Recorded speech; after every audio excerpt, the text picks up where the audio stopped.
Hello friends, आज हम काफ़ी इंपॉर्टेंट मैथमेटिक्स का टॉपिक डिस्कस करने वाले हैं, महत्तम समापवर्तक।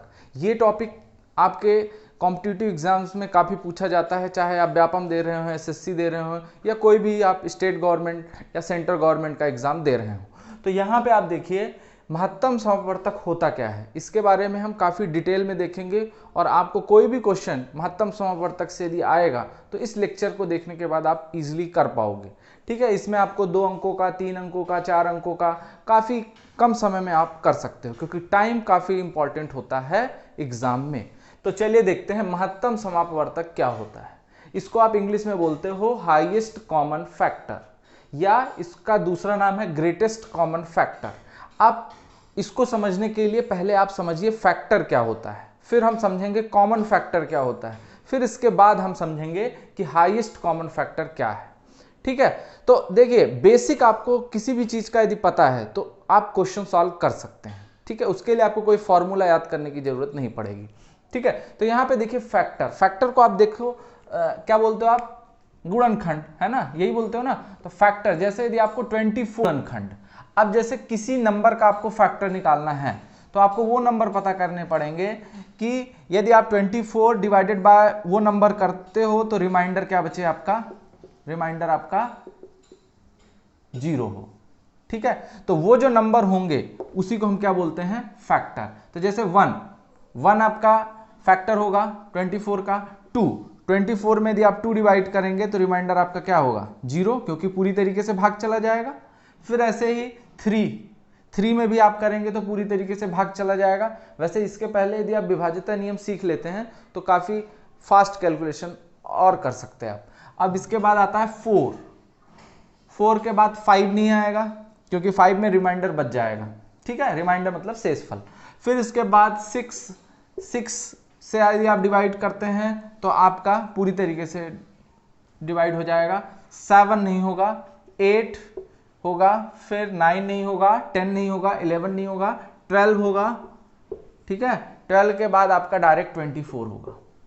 ठीक है, फिर इसके बाद ये जो आपने देखा ये आपके क्या है, गुणनखंड, मतलब फैक्टर 24 के फैक्टर है। मतलब कि इसमें किसी भी नंबर से यदि आप 24 को डिवाइड करेंगे तो उसमें रिमाइंडर क्या आएगा 0। अब मैं बात करूं 42 की, तो 42 में आपका क्या क्या आएगा बताइए, 1 आएगा, 2 आएगा, 3 आएगा, 4 इस बार नहीं आएगा। ठीक है, ठीक है, 4 नहीं आएगा। फिर इसके बाद 5 भी नहीं आएगा, 6 आएगा, 7 आ जाएगा इस बार आपका। फिर इसके बाद 8, 9, 10, 11, 12, 13, 14 आएगा आपका। फिर आपका 15 नहीं आएगा, 16, 17, 18, 19, 20, 21 आएगा, और फिर इसका 42 आ जाएगा आपका डायरेक्ट। ठीक है, तो अब ये जो आपने देखे ये बेसिकली क्या है, फैक्टर है। ठीक है, अब फैक्टर के बाद अब आप नेक्स्ट देखने वाले हो कॉमन फैक्टर। कॉमन फैक्टर मतलब कि जो दोनों में कॉमन हो, क्योंकि सिंगल नंबर में आप कॉमन नहीं देख सकते, कॉमन के लिए कम से कम दो नंबर होने चाहिए कम से कम। तो यहाँ पे 24 और 42 में ऐसे आपको नंबर देखने हैं जो दोनों में हो। तो जैसे 2 आपका दोनों में है, 2 के बाद 3 दोनों में आपका, 6 है, फिर इसके बाद आगे के नंबर नहीं है। ठीक है, तो आपका 2, 3, 6 ये आपके कॉमन है जो दोनों में है। फिर इसके बाद नेक्स्ट है आपका हाईएस्ट कॉमन फैक्टर। तो हाईएस्ट कॉमन फैक्टर का मतलब क्या है कि 24 और 42 दोनों में हाईएस्ट कॉमन कौन सा है, हाईएस्ट मतलब कि जो सबसे बड़ा। तो 2 तो है, 3 भी है, 6 है, लेकिन सबसे बड़ा इसमें क्या है, 6 है। तो 6 ही आपका हाईएस्ट कॉमन फैक्टर होगा 42 और 24 में। तो इसका आंसर क्या हो जाएगा, 24 और 42 का यदि आपसे बोले एचसीएफ निकालो तो आंसर क्या हो जाएगा 6। अब मैं आपको एक चीज बताता हूं, बहुत ही सिंपल है। यदि आपको 2 नंबर दिया है तो आसान रहेगा, अब 3 नंबर दे दिया, 4 नंबर दे दिया, तो थोड़ा आप कर तो लोगे इस मेथड से, लेकिन दिक्कत क्या आएगी, आपका टाइम ज़्यादा लगेगा। तो आप कोशिश ये करो कि आपका टाइम ना लगे, तो इसलिए आपको थोड़ा सा कुछ और ट्रिक्स सीखनी पड़ेंगी, जिससे आपका जो टाइम है वो कम हो जाएगा। ठीक है, क्योंकि आपको टाइम बचाना है, क्योंकि यही टाइम जो आप यहाँ पे बचा रहे हो वही फिर आपको अगले क्वेश्चन में यूज हो जाएगा। ठीक है, तो यहाँ पे आप देखिए 24 42 का HCF आ गया आपका 6।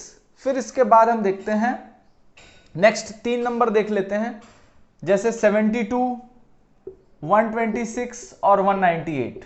इसका यदि आपको मैं बोलूँ आप HCF निकालो, तो आप इसका इस मेथड से निकालेंगे तो थोड़ा आपको टाइम ज़्यादा लगेगा। तो आप एक मेथड और सीख लीजिए जिससे आपको यदि ज़्यादा नंबर के HCF निकालने हो तो आप उनको कैसे निकालोगे कम समय में।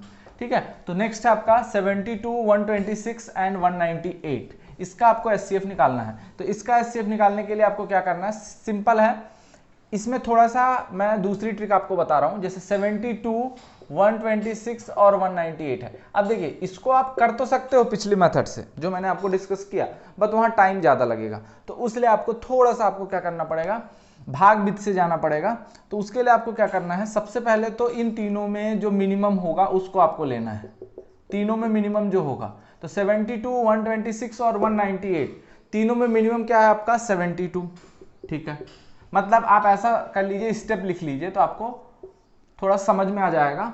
तो सेलेक्ट द मिनिमम नंबर पहली स्टेप है। ठीक है, आप जब करने लगेंगे ना तो बहुत फास्ट हो जाएगा। ठीक है, अभी आप ये मत सोचिए कि बहुत टाइम लगेगा, इसमें भी बहुत कम समय में आप सॉल्व कर सकते हैं। तो पहला स्टेप है सेलेक्ट द मिनिमम नंबर।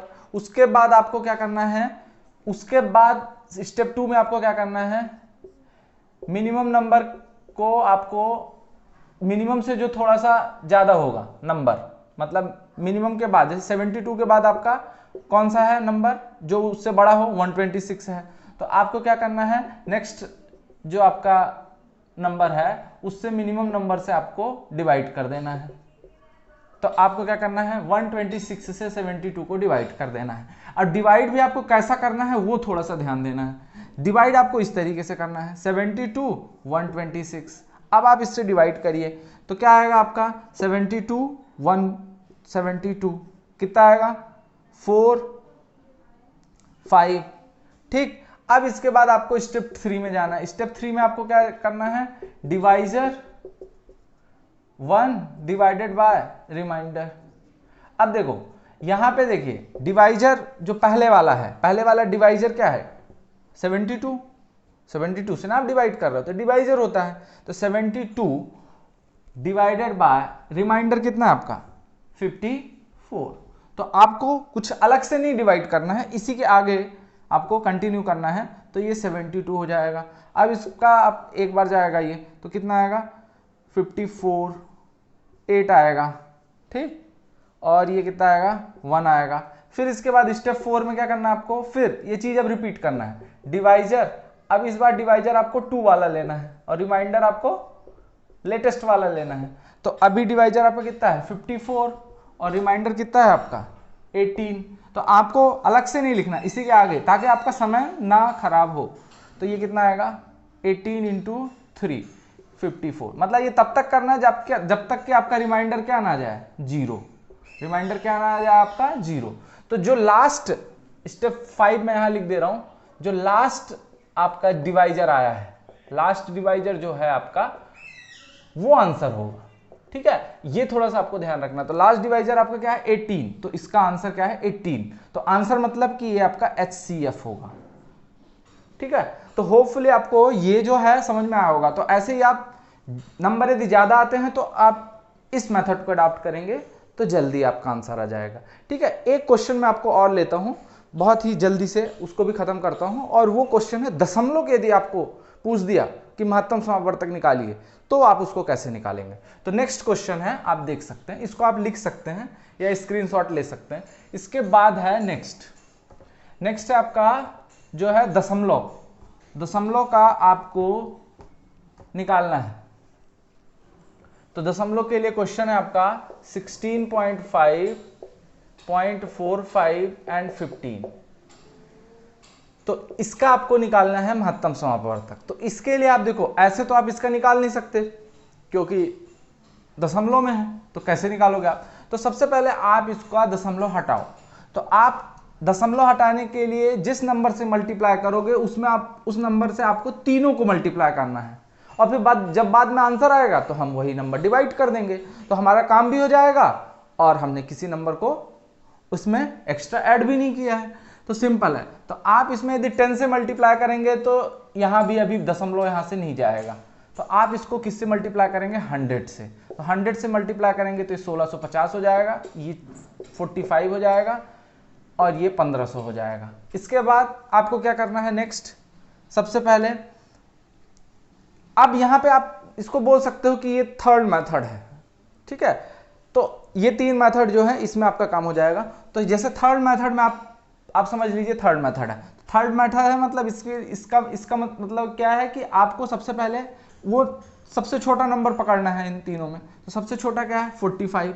अब 45 का फैक्टर ले लीजिए, तो 45 का फैक्टर क्या होंगे, 45 का फैक्टर 1 होगा, 1 के बाद 2 होगा क्या, नहीं होगा, 3 होगा, 3 होगा, 4 नहीं होगा, 5 होगा, 5 होगा, फिर इसके बाद 5 के बाद कौन सा होगा अगला फैक्टर, 6 होगा क्या, 6 भी नहीं होगा, 7 8 9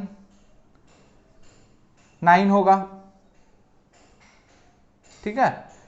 फिर उसके बाद नेक्स्ट कोई फैक्टर बताइए आप जो हो, 10 11 12 13 14 15 होगा। फिर इसके बाद तो यहाँ पे आप देखिए ये जो आपके फैक्टर बढ़ रहे हैं उसमें आपको ये देखना है कि वो फैक्टर आपको देखना है, मैक्सिमम देखना है, ये चीज़ आप ध्यान रखिए, हाईएस्ट पे ही आपको जाना है। तो हाईएस्ट में इसमें हाईएस्ट कौन सा नंबर है, 15। तो इस 15 के बाद भी नंबर देख सकते हैं आप, यदि होंगे कुछ तो नहीं होंगे तो डायरेक्ट 45 आ जाएगा, ठीक। तो अब यहाँ पे देखिए जो हाईएस्ट नंबर है जिसमें कि आपका तीनों से भाग चला जाए, ये देखना है इसमें। तो जैसे 45 है तो 45 से यदि आप इसको डिवाइड करते हैं, इसको डिवाइड करते हैं और इसको डिवाइड करते हैं तो तीनों में भाग जाना चाहिए, ठीक है। तो तीनों में भाग 45 का नहीं जाएगा, तो उससे कम में देखते हैं 15। तो 15 में तीनों का भाग चला जाएगा, इसमें भी जाएगा पूरी तरीके से, इसमें भी जाएगा, इसमें भी जाएगा, इसलिए हाईएस्ट कॉमन फैक्टर क्या हो गया आपका 15। बट आपने क्या किया था यहाँ पे 100 का मल्टीप्लाई किया था, तो अब इसको आप 100 से डिवाइड करके लिखोगे यहाँ पे, ठीक है। तो ये आंसर आ जाएगा आपका 0.15। तो इसलिए आंसर जो है 15 नहीं होगा आपका, आंसर क्या होगा आपका 0.15। तो आप ऑप्शन देखोगे तो ये एग्जाम में आया हुआ क्वेश्चन है, तो इसका ऑप्शन पहला 15 ही मिलेगा आपको, ठीक है। तो इसलिए आप ध्यान रखोगे कि जनरली होता क्या है कि जो ऑप्शन पहला होता है और यदि वही आपका आंसर आ जाए तुरंत, तो आप समझिए कुछ गड़बड़ है, तो थोड़ा सा आपको क्रॉस चेक करना चाहिए मेरे हिसाब से। तो इसलिए इसका आंसर क्या आएगा 0.15, ठीक है। तो होपफुली आपको ये महत्तम समापवर्तक समझ में आया होगा। यदि आपको कोई क्वेश्चन है जो आपके महत्तम समापवर्तक के नहीं आए होंगे तो आप उसको कमेंट सेक्शन में जरूर पूछिए, और यदि आपको ये वीडियो अच्छा लगा हो तो उसको लाइक करिए। धन्यवाद।